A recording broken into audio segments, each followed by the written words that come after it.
دیکھیے رب نے ایک بات یہ کہی کہ ہم نے یہ چاند سورج اور ستارے پیدا کیے اپنے ہاتھوں پر گردش کرتے.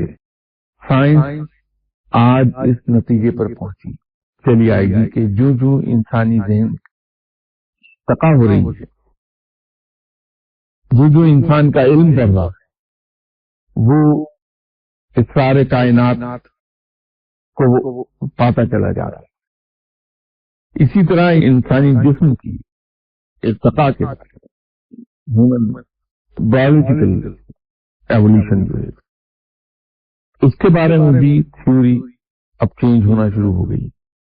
وہ ڈارون کی تھیوری ایک زمانے میں بہت پاپولر ہوئی، وہ آٹومیٹیکلی اب نیگیٹ ہونا شروع ہو گئی. ہم تو اس عالم الغیب اور خالق کی بات کو درست مانتے ہیں جس نے یہ تمام گورکھ دھندا تخلیق کیا. سائنس کے نامکمل ہونے کا سب سے بڑا ثبوت یہی ہے کہ زمین کی شکل کے بارے میں کتنی تھیوریز آئیں اور اب آ کے انہوں نے کہا کہ نہیں صاحب یہ تو نارنجی کی شکل کی ہے. پھر اس کی گردش کے بارے میں کتنا کچھ آیا. یہ تھیوری یہ رہی کہ صاحب سورج زمین کے گرد گھومتا ہے. پھر یہ آیا کہ نہیں صاحب سورج تو اپنی جگہ ساکن ہے، زمین اس کے گرد گھومتی ہے. پھر یہ آ گیا کہ زمین سورج کے گرد بھی گھومتی ہے اور اپنے محور کے گرد بھی گھومتی ہے.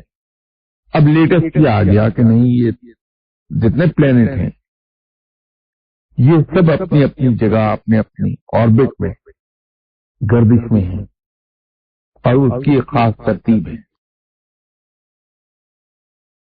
تو اس سے اندازہ لگا لیجئے کہ سائنس علم جس کو ہم اتنا آتھینٹک جانتے ہیں یہ کس قدر نامکمل ہے اور ابھی یہ کتنی اپنی ابتدائی شکل میں ہے.